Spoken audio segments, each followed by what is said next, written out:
Boa tarde, pessoal, e bem-vindos ao webinar Segurança dos Alimentos e Covid-19, o que as empresas necessitam saber.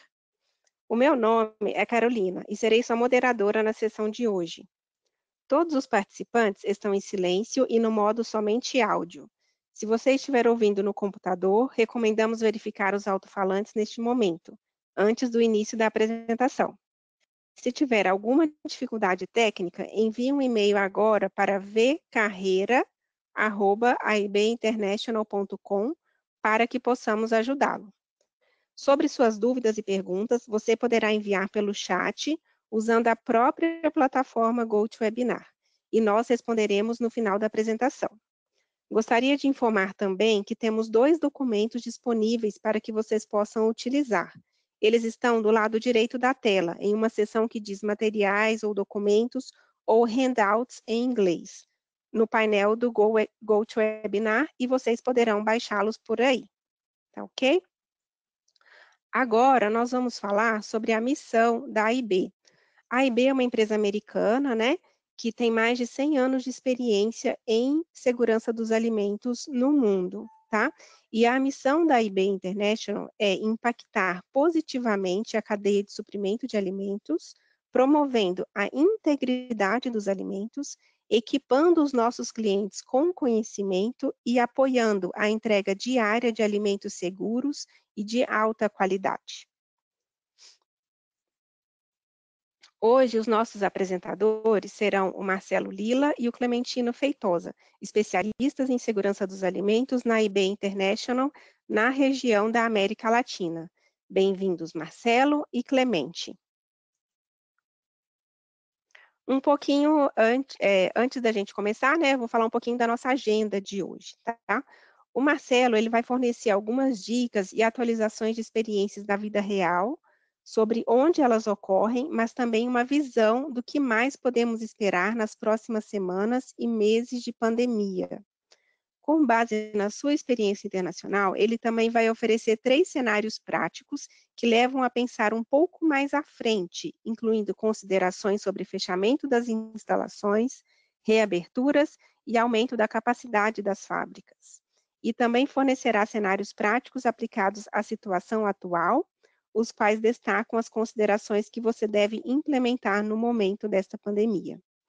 O Clemente se juntará a nós para oferecer informações sobre a relação da fraude alimentar com a Covid-19. Então, neste momento, Marcelo prossegue com a apresentação.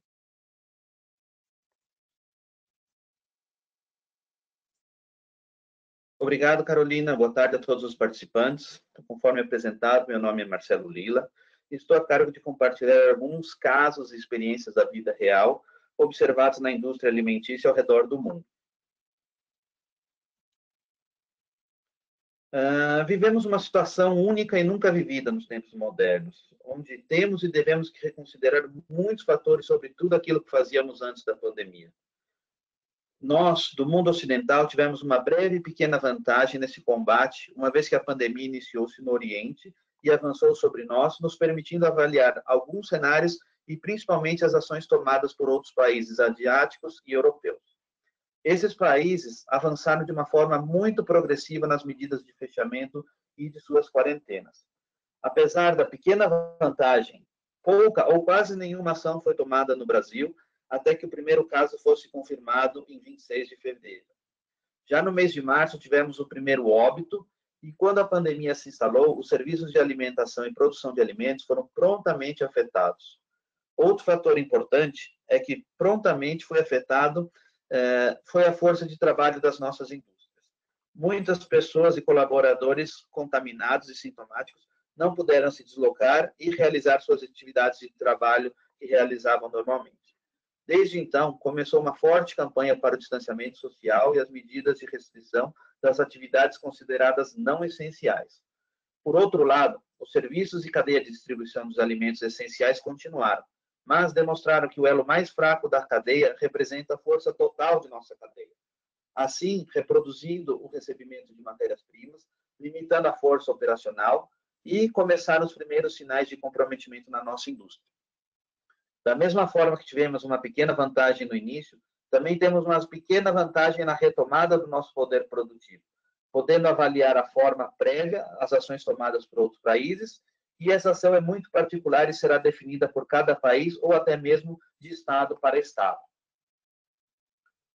Os fechamentos de fábricas e comércios ocorreram em um tempo muito curto. Então, com isso, não deixou que a cadeia de alimento reagisse, causando dificuldades na distribuição das matérias-primas e produção dos produtos acabados. Os detentores de ações do governo e da cadeia de alimentos não tiveram uma comunicação muito boa antes do fechamento.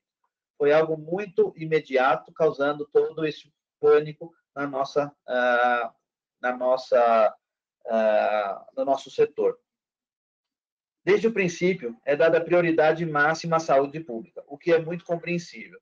Dessa forma, a cadeia de produção e distribuição de alimentos se tornou muito reativa. Prateleiras vazias não são necessariamente indicativo de maior consumo. Muitas vezes existe um estoque maior ao nível do consumidor e, nesse caso, um consumo mediado pelo pânico irracional.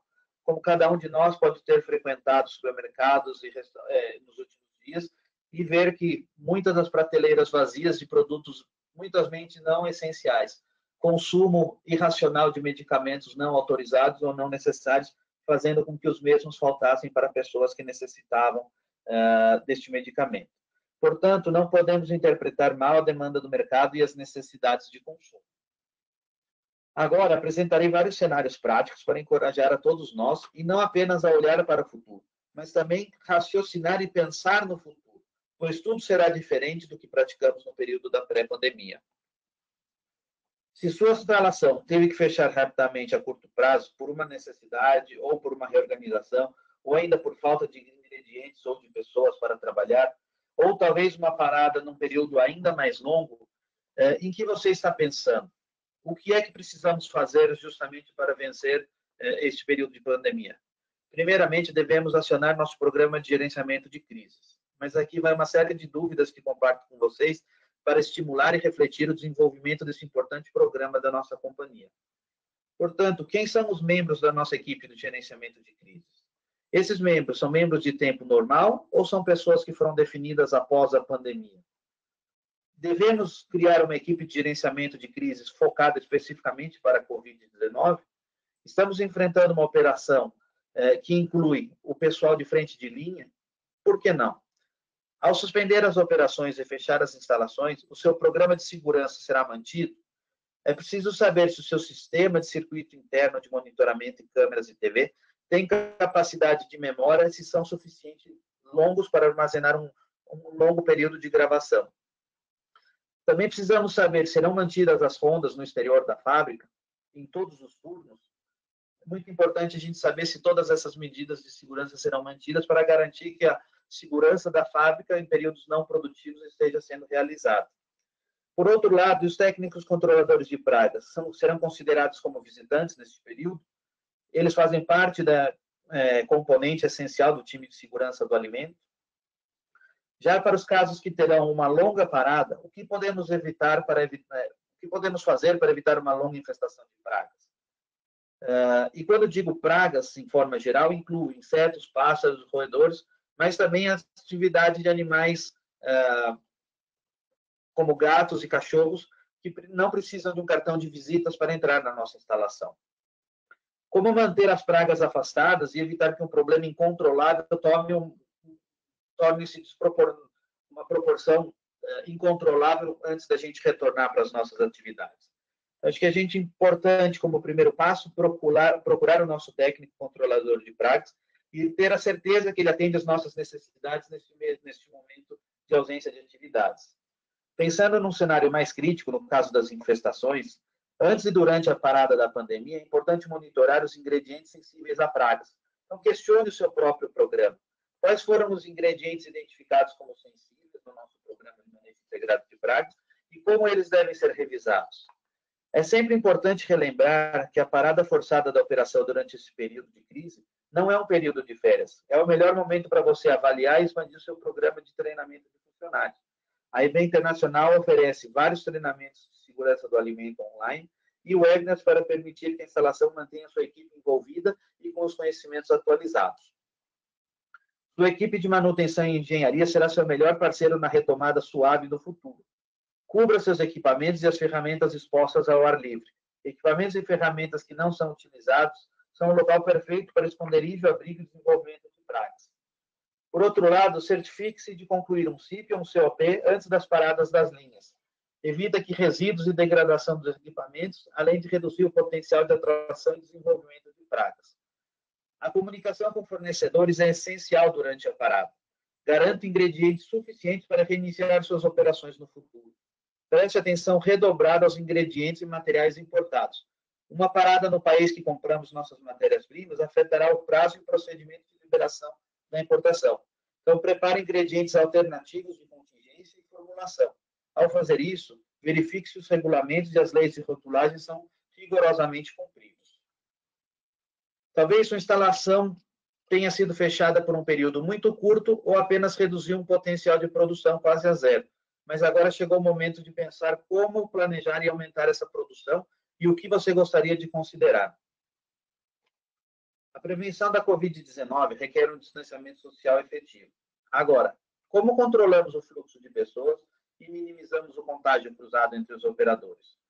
Planejando turnos de produção, planejando alguns intervalos específicos, mapeamento de fluxo de materiais através dos operadores, mapeamento do fluxo de resíduos e também a identificação, como, por exemplo, a utilização de uniforme de cores diferentes ou colete para facilitar e visualizar a mudança de turno. E qual cor se estabelece para visualizar também o uniforme de visitantes. Isso é muito importante a gente considerar isso no nosso treinamento também. Tudo que fazemos bem em nossas próprias instalações é parte da cadeia de suprimentos. Mais uma vez, é importante relembrar, toda corrente é tão forte quanto o seu elo mais fraco. Essa situação exige uma comunicação ativa dos fornecedores, exigindo uma confirmação de que os programas de BPF e segurança dos alimentos deles também estejam vigorando e estejam funcionando de forma eficaz. E a logística? Vamos pensar o que acontece com nossos produtos quando eles deixam as instalações. Eles foram atendidos por alguns centros de distribuição. Lembre-se que todos os fabricantes de alimentos enfrentam as mesmas dificuldades logísticas. Nossos produtos, a nossa marca e nossas matérias-primas estão em lugares que não são nosso próprio teto. Então, vale perguntar, eles estão sendo protegidos ao longo da cadeia de distribuição? Pense também na situação e faça uma inspeção de boas práticas nos centros de distribuição. Seja muito atento à distribuição e mudança de ingredientes. Os operadores na sala de mistura são a primeira linha de defesa para identificar qualquer alteração sofrida por ingredientes que possam ter sido deteriorados durante esse período de armazenamento ou atrasos logísticos, que podem ter ocorrido no processo de liberação alfandegária, por exemplo. Caso um ingrediente precise ser trocado por algum motivo, revise os rótulos dos produtos antes de uma liberação final. Não há nada mais importante para a nossa companhia que a saúde e segurança dos nossos funcionários, operadores e visitantes. A equipe de gerenciamento de crises da Covid-19 precisa identificar as medidas preventivas de contágio dos operadores adaptadas à nossa fábrica. Dentre os vários elementos, podemos citar a sensibilidade do produto, o operador, o espaçamento pessoal, ventilação da unidade, uso de equipamentos de proteção individual, educação sobre a limpeza das mãos, a presença física de estações e pias para lavagem de mãos, que sejam em números suficientes, e lembretes e cartazes para a lavagem de mãos. A Embeia Internacional é a sua parceira para ajudar a sua planta a se preparar para uma parada. Durante essa parada e também durante a retomada, sem nenhum problema. A EB pode fazer parte da sua equipe de gerenciamento de crises, apoiando a instalação, numa reinicialização dos seus processos e ainda uma inspeção de boas práticas, mesmo que de forma virtual ou uma forma híbrida. Talvez você esteja se perguntando em aumentar a produção quanto à sua demanda. Como você pode aumentar a produção e atender a demanda nesse momento de crise? No primeiro momento, precisamos cumprir exatamente com os mesmos requerimentos de quem está recomeçando de forma lenta. Recapitulando os itens básicos anteriores, podemos citar novamente planejamento de turnos, produção, planejamento de intervalos, mapeamento do fluxo de matérias-primas e, através dos operadores, o mapeamento de resíduos, identificação da equipes e outros visitantes. Mas, à medida que aumentamos a capacidade de produção, pode ser que deixamos de lado muitos itens que temos atenção e muitas premissas que discutimos, uma vez que a prioridade maior é trabalhar em um ritmo mais acelerado. Vamos ampliar a nossa forma de pensar. Provavelmente seus fornecedores de ingredientes enfrentam os mesmos problemas que você. Vocês acreditam que eles têm ingredientes suficientes para produzir nas expectativas e nas especificações necessárias exigidas pelos seus produtos? Como o mercado pode estar desabastecido agora, você e sua equipe de compras precisam ter o conhecimento das ferramentas e saber quais são os processos e quais são os programas dos fornecedores para entender os riscos de fraude alimentar. Na segunda metade deste webinar, vamos abordar um pouco mais sobre a fraude alimentar, mas já é preciso considerar desde esse princípio no momento de reaceleração da produção. Deixe a instalação e entender um pouco mais sobre o que estamos passando nesse momento tão difícil. Isso é um trabalho em conjunto e é um trabalho em equipe. Vocês podem utilizar um checklist de autoavaliação da IB Internacional para a Covid-19. Use como uma ferramenta de treinamento e deixe todos na instalação entenderem o esforço da equipe para identificar, controlar e eliminar problemas de segurança do alimento. Vou falar desse checklist um pouco mais adiante com detalhes e onde vocês podem encontrá-los. Caso os trabalhadores não consigam voltar para reiniciar a operação, é provável que sejam necessários trabalhar com alguns funcionários temporários. Que tipo de treinamento sobre segurança do alimento devemos oferecer? Quais são os conceitos fundamentais da segurança do alimento e quais são os mais importantes? Os treinamentos básicos fundamentados na segurança do alimento cobrirá todo o conhecimento necessário. Supervisores e gerentes são capazes de monitorar cada desempenho de treinamento individual e fornecer um registro completo de treinamento na segurança dos alimentos. É essencial que essa estreita comunicação com fornecedores garanta ingredientes suficientes para reiniciar e prestar uma atenção extra aos ingredientes e materiais importados. Quando os produtos são de exportação, seus clientes internacionais esperam um pequeno atraso de exportação. Agora, importante saber em que prazo de validade seu produto está relacionado para esse tipo de atraso. Isso é controlável? Crie ingredientes e formulações alternativas e, ao fazer isso, verifique os regulamentos e leis de rotulagem se eles são rigorosamente cumpridos. Com base no que sabemos, nos problemas que fabricantes estão lidando e nas perguntas que já recebemos de alguns clientes antes dessa apresentação e nas apresentações anteriores, criamos 3 cenários que ajudarão a colocar em prática as recomendações das melhores práticas do momento. Talvez sua instalação tenha aumentado significativamente a produção e agora tenha que realizar entregas e recebimento de ingredientes de uma forma mais frequente. E é possível que alguns dos novos fornecedores não estejam familiarizados com os nossos procedimentos. O que devemos fazer? Pode ser necessário revisar a política de visitantes atual e fazer uma alteração temporária durante esse período. Além de revisar a política, é preciso reforçar seus funcionários que possam garantir que ela seja seguida. Avalie os serviços de recebimento de manejo integrado de praga, recebimento de atividades de zeladoria, manutenção e entrega de demais serviços. Determine dentro desses serviços quais são os mais críticos, quais são os necessários e aqueles que podem ser adiados. Por exemplo, uma instalação de 100 empresa de pragas para não visitar a instalação durante o período da pandemia. Isso não é uma prática recomendada. Talvez considerar os serviços em outro dia, ou talvez horários flexíveis, quando houver menos pessoas no local, seja mais adequado. Funcionários temporários e funcionários de meio período também precisam ser reconsiderados e reduzir ou eliminar a rotatividade diária, se possível. Ao mesmo tempo que vamos ter mais entregas e mais motoristas, precisamos garantir a restrição de acesso, providenciar o distanciamento social e, se possível, a utilização de EPIs, caso se julgue necessário. A aplicação de uma política de motoristas sem acompanhantes, ou seja, evitar passageiros extras dentro da cabine dos caminhões, pode facilitar e evitar qualquer tipo de contágio. Outro ponto fundamental é evitar cargas compartilhadas com outras companhias para evitar que outras pessoas manipulem nossas cargas durante esse trânsito. Falando um pouco de visitantes não planejados.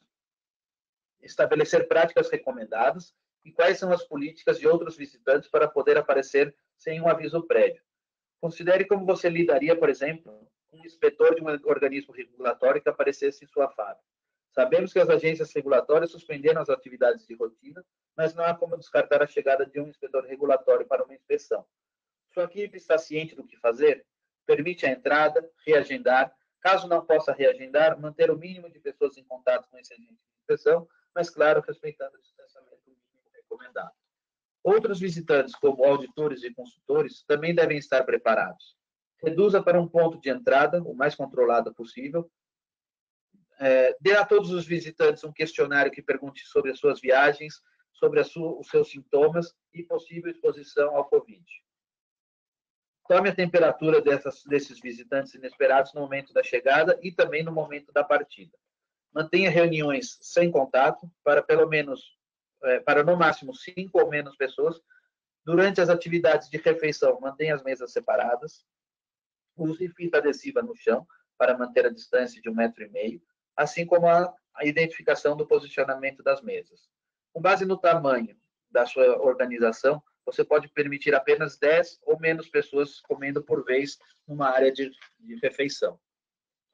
Considere a adição de pessoal de limpeza adicional por turno, para limpeza contínua de maçanetas, mesas, cadeiras, computadores, corrimões, escadas e outras superfícies de alto toque. É importante que as suas políticas sejam bem comunicadas para esse público, principalmente para que elas não sejam surpreendidas pelo seu fechamento ou qualquer políticas adicionais que tenham em vigor. Pensar bastante na manutenção de equipamentos, manutenção de instalações e manutenções dos terrenos. Dando sequência, vamos para um segundo cenário. Como faço para os meus funcionários manter um distanciamento físico em uma instalação de produção de alimentos? A maioria das instalações possui uma pequena sobreposição entre turnos. Programe um intervalo, ou se já houver um intervalo ainda maior, para que as pessoas de cada turno não se sobreponham e que a equipe de limpeza possa ter tempo para higienizar relógios de ponto, vestiários e armários. Seja prescritivo com os intervalos para que não haja multidões durante os intervalos e limites pessoais nas lanchonetes e vestiários. Coloque fita adesiva no chão em todas as áreas comuns e que as pessoas trabalhem perto para marcar o espaçamento adequado em áreas comuns. Exemplos como esse podemos ver no nosso dia em bancos, supermercados e farmácias. Materiais e ferramentas, devemos designar um proprietário e um responsável pela sua higienização. Podemos incluir nesse rol de equipamentos as pranchetas, canetas, caixas de máscaras, caixas de luvas ou qualquer outro container que contenha esse tipo de material. O zoneamento de planta pode e precisa ser alterado temporariamente. Com base nos visitantes e também o básico que a gente já utiliza para visitantes, considerem apenas a utilização de uma porta para entrada e saída para controlar o fluxo e a utilização de sistemas de luz, talvez luzes vermelhas e luz verde, e também a utilização de setas no piso para demonstrar o sentido de ir e vir dentro da organização. E o terceiro e último cenário, algumas recomendações adicionais que requerimos ter certeza e principalmente na comunicação para proteger os nossos funcionários, principalmente para manter o seu compromisso com a produção de alimentos seguros. Sabemos que você já ouviu, mas vale a pena repetir. Lave suas mãos com frequência e não toque seu rosto, principalmente zonas de mucosas, como boca, nariz e olhos. Mesmo que você normalmente permita alianças de casamento, considere a proibição temporária, pois é muito difícil de limpá-las com uma eficiência necessária. Nas barreiras sanitárias, forneça um cronômetro ou um vídeo montado acima das pias com um tablet ou um televisor para facilitar a regra dos 20 segundos. Se possível, faça uma demonstração do Glow Gel para mostrar a importância na limpeza de mãos. Ver é crer. Essa experiência consiste em uma substância fluorescente que brilha na presença de luz negra.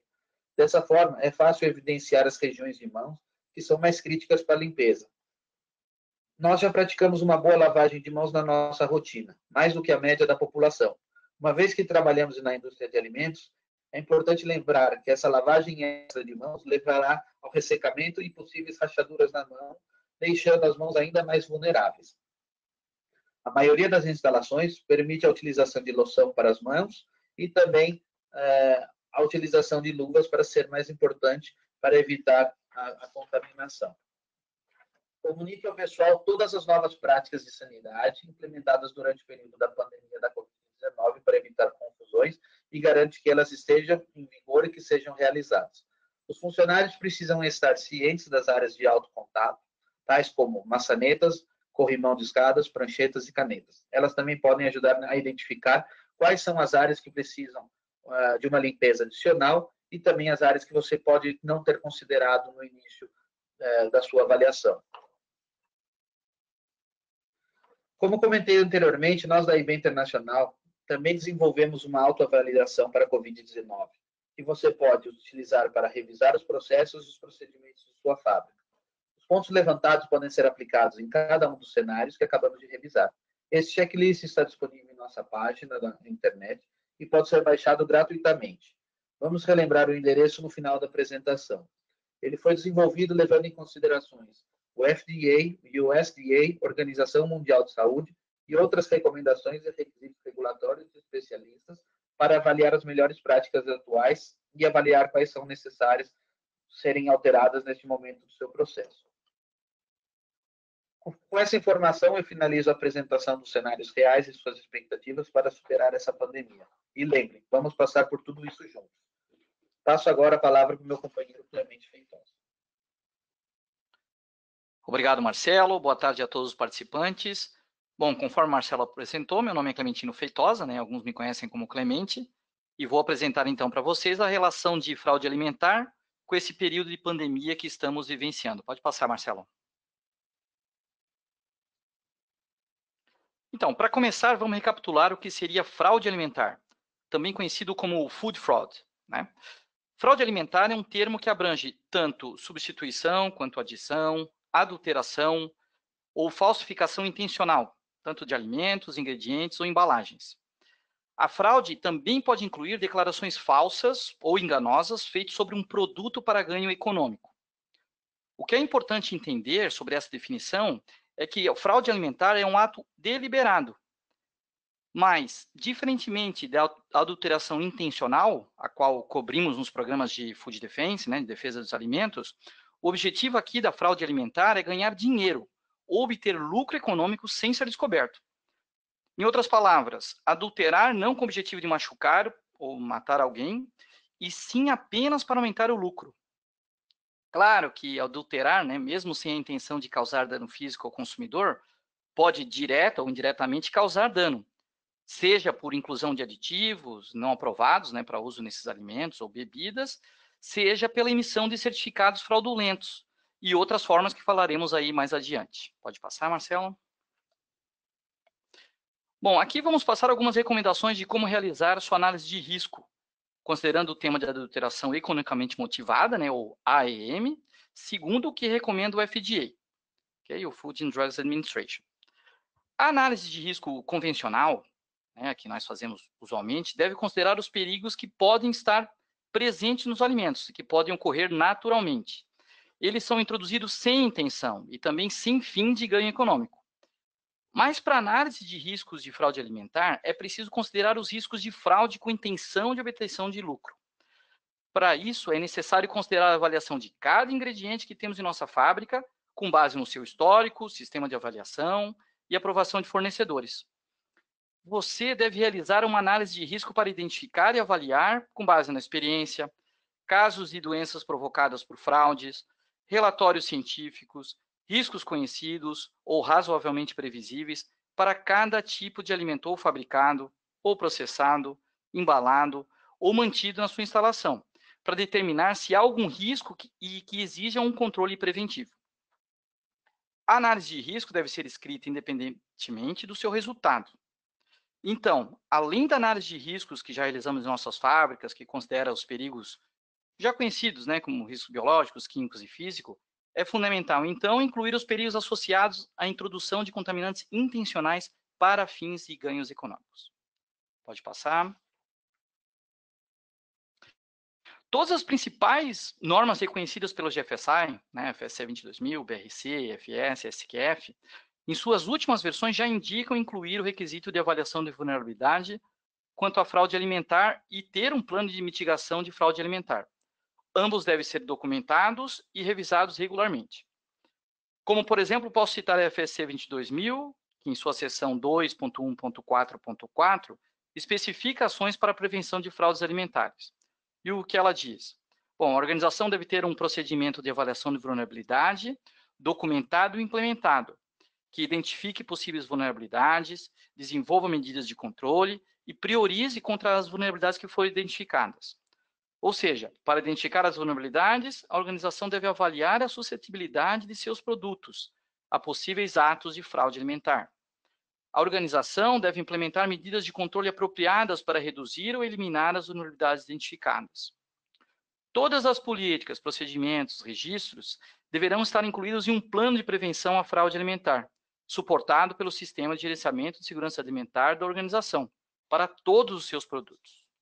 Pode passar, Marcelo. Bom, gente, quando falamos de base de dados, informações e análise de riscos de fraude alimentar, pode-se utilizar fontes reconhecidas como essas duas organizações aí, que são líderes nas questões de fraude alimentar.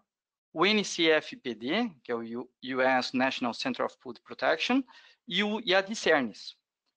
Essas duas organizações, elas listaram que, em base aos casos ocorridos nos Estados Unidos e também no mundo, uma lista de 10 principais alimentos mais fraudados e que vamos apresentar a seguir. Pode passar. Muito bem, aqui estão os 10 principais alimentos mais fraudados, segundo essas organizações, né? Podemos dar vários exemplos aqui, né? Como um exemplo, podemos citar aí o azeite de oliva, especificamente aí falando do azeite extra virgem, né? E o mel, né? Tanto o azeite de oliva fraudado com outros óleos, né? E aromas, né? Esse é bem conhecido, né? A gente ouve bastante isso nos meios de internet e televisão. E tanto o mel aí com inclusão de outros ingredientes, né, como o mais conhecido aí o xarope de milho. E outra coisa importante, né, observou-se que atualmente no mundo, esses dois itens estão sendo produzido apenas em uma certa quantidade, no entanto, o consumo parece ser maior do que a produção. Então, portanto, de alguma forma, existe aí um risco, né, maior de ocorrer fraude nesses materiais se vocês estiverem recebendo ou usando como ingredientes. Por isso, ao realizar as avaliações de vulnerabilidade, determinar o risco geral de fraude, é importante entender o risco histórico, né? Isso deve ser considerado como um fator de risco na avaliação. Pode passar, Marcelo? Vamos lá, pessoal. Então, como as instalações podem incluir a avaliação de fraude alimentar em seu plano de segurança de alimentos ou na análise de perigos para ingrediente? A resposta é muito simples e direta. Como elas acharem melhor? Não existe, em princípio, uma determinação legal para isso, tá? No entanto, aqui cabe um parênteses. O Código de Defesa do Consumidor estabelece que o alimento deve estar com todas as informações sobre sua composição. E quando houver qualquer irregularidade que possa colocar em risco a saúde do consumidor, órgãos reguladores, como Vigilância Sanitária ou MAPA, poderão ser acionados. E, conforme o caso, poderá até ser cabível indenização por danos através de uma ação judicial. Então, geralmente, a avaliação de fraude alimentar se realiza dessa forma. Primeiro, começa com a compreensão de quais ingredientes são recebidos ou são usados na instalação para fabricar os seus produtos. Em seguida, se determina os fatores de risco que serão usados na determinação da vulnerabilidade ou risco de fraude para os ingredientes. Exemplos de fatores de risco podem incluir, como eu já falei, histórico de fraude alimentar, histórico de não conformidades com origem no fornecedor, né, quando já houveram muitas não conformidades e problemas com origem nesse fornecedor, desdobramento da cadeia de suprimentos, ou seja, quantos pontos na cadeia de suprimentos o ingrediente passa, né, até chegar às suas instalações, fatores econômicos que podem tornar a atividade fraudulenta mais atraente, né, como fatores até causados por fatores ambientais, como seca, acometimento de pragas, pestes, né, e também pela natureza do ingrediente, ou seja, alguns ingredientes que são mais fáceis de fraudar do que outros, né, como, por exemplo, um ingrediente em pó versus um ingrediente sólido, né, por exemplo, uma maçã, né, mais difícil de fraudar. Então, uma vez que esses fatores são estabelecidos, o próximo passo seria desenvolver um sistema de classificação de risco, assim como a gente faz no HACCP, como baixo, médio, alto ou crítico, e definir o que isso significaria em cada fator de risco identificado. Ou seja, o que tornaria o meu histórico de fraude alimentar um risco baixo, médio, alto, por exemplo, e todos os outros fatores que já listamos. Então, após realizar a avaliação usando os fatores de risco e os sistemas de classificação de risco, se organiza e documenta os resultados com algum tipo de modelo ou sistema. De novo, conforme você já faz em suas matrizes de risco nos seus programas atuais de segurança de alimentos, como o HACCP e o Manual HACCP, por exemplo. Isso ajudará você a estabelecer a suscetibilidade e a probabilidade de problemas de fraude alimentar. E, normalmente, essa última parte é a parte da avaliação que consome mais tempo. Pode passar, Marcelo. Mais uma vez, isso. Então, ao conduzir a avaliação de vulnerabilidade, se você identificar alto risco potencial de atividade fraudulenta para o ingrediente, precisará desenvolver e implementar estratégias de mitigação para minimizar ou impedir significativamente a atividade fraudulenta e potencial. Então, se você identificar uma AEM, né, ou adulteração economicamente motivada, deve então desenvolver ou implementar um controle preventivo.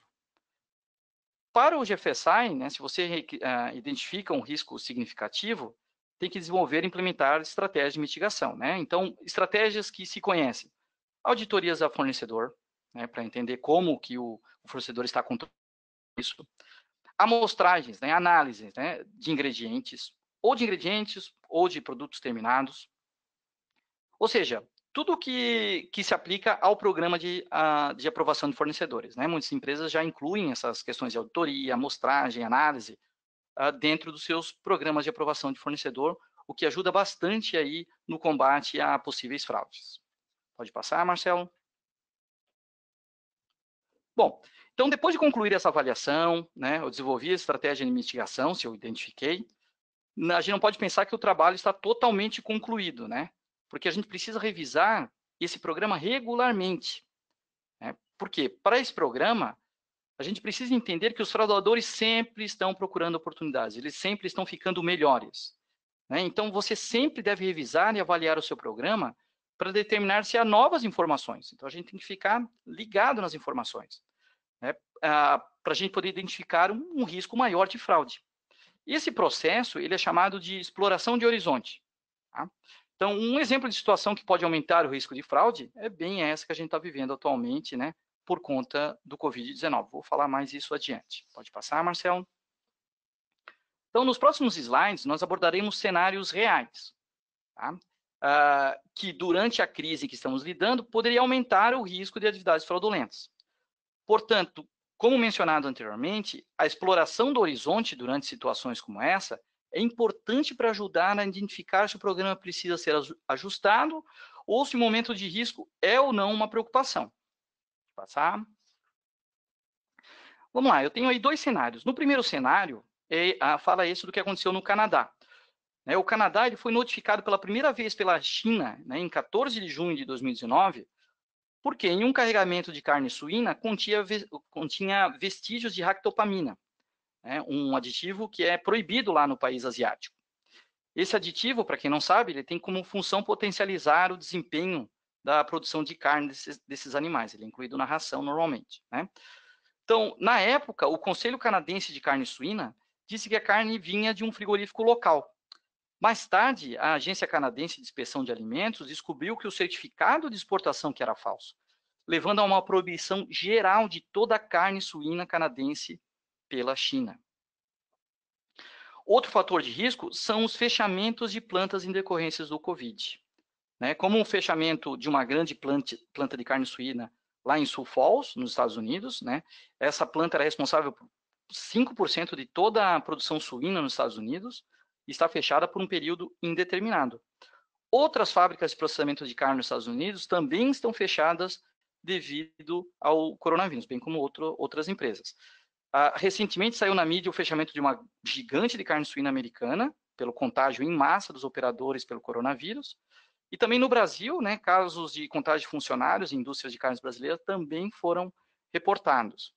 Ou seja, uma vez que o mercado está desabastecido, pode aumentar o risco de fraude de carne suína, substituindo por outras carnes, né? Ou melhor, o mercado pode tornar-se atraente a fraudadores. Portanto, é importante considerar o impacto disso nas fábricas e nos seus programas. Vamos para o cenário 2.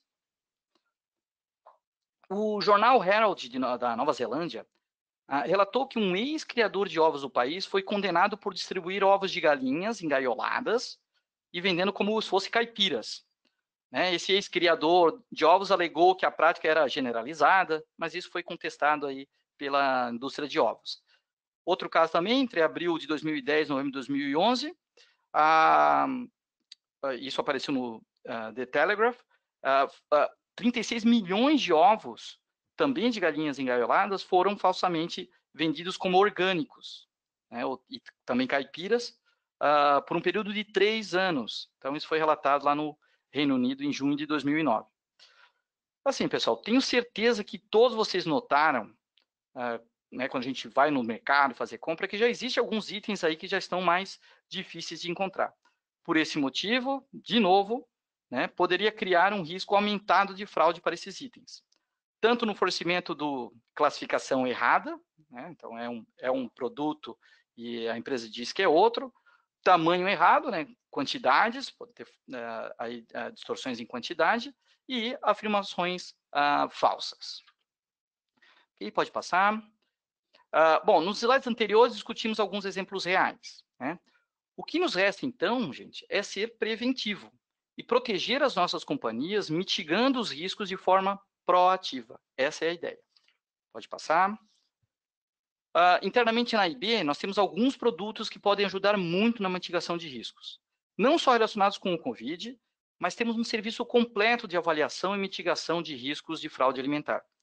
Atualmente estamos disponibilizando, além dos treinamentos in company, treinamentos virtuais, treinamentos online. Esse Gap Assessment, ele tem o objetivo de identificar oportunidades de melhoria nos seus planos atuais, além, claro, de serviço de consultorias no desenvolvimento do programa de fraude alimentar. Então, podem contar conosco nesses processos. Pode passar. Outra dica muito importante para dar seguimento e prover também as melhorias nas plantas de alimentos e nos sistemas de gestão de qualidade são as autoinspeções de 30 minutos, né? Como a gente diz, né, não é tanto o tempo que a gente gasta numa inspeção, e sim a forma que a gente faz, né, de maneira mais eficiente. Então, desenvolver uma estratégia eficaz para inspecionar a planta com eficácia e rapidez, para identificar e minimizar os riscos para a segurança dos produtos, se evita danos à saúde dos consumidores, recolhimento de produtos ou danos também à imagem da marca da companhia. Ok, pessoal, com esse último comentário, finalizo a minha apresentação técnica e passo a palavra para a Carol. Obrigada, Marcelo e Clemente, pela apresentação de vocês. Sabemos que o momento atual está sendo um desafio, né, para todos nós, não só profissionalmente, como também pessoalmente. Mas a gente gostaria de dar algumas dicas aqui, falando um pouco do que a AIB pode ajudar, né, neste momento aí para todos nós. Pode passar, Marcelo. Então, eu vou falar sobre os serviços que a AIB pode fornecer, que pode ajudar, não só neste momento, como toda a vida da sua empresa, da empresa que você trabalha. Né, claro que nós temos uma plataforma de treinamentos virtuais, né, isso já é já sedimentado na AIB, os treinamentos são muito completos, com avaliações a cada módulo, com certificado, são realmente treinamentos que fazem a diferença, dando dicas de sites, onde a gente encontra as informações técnicas, então eu realmente recomendo a plataforma de treinamentos virtuais da AIB. Outro serviço que oferecemos é a consultoria virtual, né, que a gente ajuda com todos os problemas relacionados à inocuidade, segurança dos alimentos, garantia da qualidade, controle de pragas, limpeza, rotulagem e também panificação, que foi a partir de onde a AIB foi fundada. Além disso, a gente faz também assessorias e sessões de perguntas e respostas, tá? Um serviço de orientação virtual, e também seminários online e ao vivo, como este aqui, um webinar. A gente faz também treinamentos teóricos mais longos, né, de várias horas, que vocês podem aproveitar também neste momento de pandemia. Um outro item novo que a AIB tem desenvolvido e já começou a fazer essas auditorias nos Estados Unidos, são as inspeções virtuais, que chamamos de inspeção híbrida de BPF, né? E aí, com isso, você consegue manter seu certificado válido, você não passa, né, do prazo de realizar a nova auditoria, você consegue revisar suas práticas de inocuidade e segurança dos alimentos. Por ser a primeira parte da inspeção online, né, você não tem nenhum impacto na sua cadeia de produção, né, durante o seu turno de trabalho, e também inclui a revisão, né, do seu programa de fornecedores. Também temos cursos privados e ajustados às suas necessidades, que a gente pode fazer tanto na indústria, quanto em outro local de melhor conveniência para você, tá? E como o Clemente comentou também, temos esse novo serviço de avaliação de fraude alimentar na sua área de trabalho, né? É onde a gente valida e certifica que suas instalações tenham a melhor abordagem de forma preventiva para mitigar os riscos de fraude alimentar, tá? Então, esses são os nossos serviços, alguns dos nossos serviços, né? Mas caso tenham interesse em outros tipos de serviço, podemos também conversar e ver a melhor forma que a IB consegue ajudá-los, tá? Agora a gente separou esses minutinhos para a gente responder algumas perguntas, né, que vocês tenham. Aí vamos esperar um minutinho para ver se vão chegar perguntas aí para nós.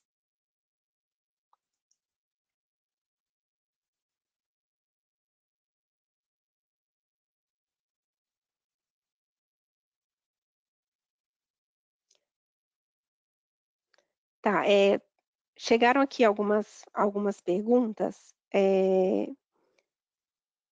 Vamos ver, não sei se é o Marcelo ou o Clemente que vai ajudar, vou falar aqui. Como a gente pode lidar, né, com o acesso de terceiros à planta, né? Quais seriam os procedimentos, o que a AIB recomenda com relação aos acessos de terceiros?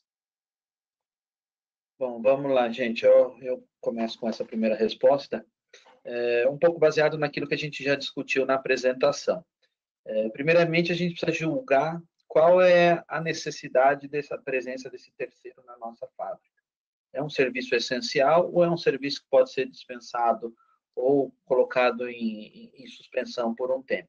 Supondo que ele seja obrigatoriamente necessário, caso de um manejo integrado de pragas, como nós já comentamos, garantir o controle de acesso por um único ponto, tomada de temperatura na entrada e na saída dessa pessoa, garantir as boas práticas e atendimento às políticas determinadas no período da Covid-19. Caso precise fazer um acompanhamento e alguma reunião com essa pessoa, manter o distanciamento social, mas é importante a gente saber que todo terceiro que acesse a nossa instalação, seja para uma manutenção, seja para uma atividade de limpeza específica, caso seja o próprio técnico de manejo integrado de pragas, que ele entenda que a gente está passando por um momento de dificuldade, onde a ação de todos é necessária, e que cumpra as boas práticas de fabricação, o distanciamento social e o cumprimento dessas políticas que a gente discutiu ao longo do treinamento. Obrigada, Marcelo. Temos mais uma pergunta aqui. O que a gente pode falar sobre a sanitização das superfícies de contato, né? O que a gente tem que melhorar e mudar, né, após aí o surgimento da Covid-19? Acho que um ponto muito importante é a gente entender que, a partir de agora, a nossa preocupação não é apenas com a limpeza e desinfecção de superfícies de contato com o alimento. A gente precisa pensar também nas superfícies de alto contato, de alto toque, que possam permitir um contágio cruzado de pessoa para pessoa. Então, a gente precisa utilizar os sanitizantes adequados, acho que o mais recomendado a utilização do álcool 70, podemos utilizar cloro, podemos utilizar vários outros sanitizantes. Acho que eu recomendaria que cada um de vocês buscasse com o seu fornecedor de químicos de limpeza qual é o sanitizante mais adequado e garantir que as frequências sejam executadas de uma forma adequada para garantir o cumprimento. Saber que pontos de alto contato, de alto toque, como nós comentamos em corrimão de escada, maçanetas de portas, janelas ou pastrus para acesso em áreas restritas de produção discussão. Então, toda aquela superfície onde as pessoas tocam com muita frequência, isso precisa ser limpado com uma frequência mais elevada. E só complementando, quem nos acompanhou na outra, nosso webinar passado, nós passamos também um local onde tem uma lista completa de sanitizantes capazes de inativar o Covid-19. Tá? Ele está no site do EPA, e é assim mesmo, é www.epa.gov. Tá? Lá tem uma série de sanitizantes aí que vocês podem utilizar, comprovadamente aí eficazes. Ótimo, muito obrigada, Marcelo e Clemente. Por enquanto não estão chegando mais perguntas, então a minha sugestão, já que já estamos passando aí dos 50 minutos, é a gente finalizar por hoje, tá? Nós agradecemos a participação do nosso webinar e permanecemos à disposição de todos para suas dúvidas ou perguntas no nosso site para a América Latina, é www.aibinternational.com/es. E aí, no canto superior direito, vocês vão ter lá a IB International no Brasil, é só clicar que vocês vão ter o acesso às informações em português. E pelo nosso e-mail, então, se ficou alguma dúvida, alguma coisa que não foi esclarecida, que vocês queiram nos perguntar, é só mandar um e-mail para aiblatinamerica@aibinternational.com. Vou repetir, aiblatinamerica@aibinternational.com. E assim me despeço de todos, um abraço e boa tarde e muito obrigada.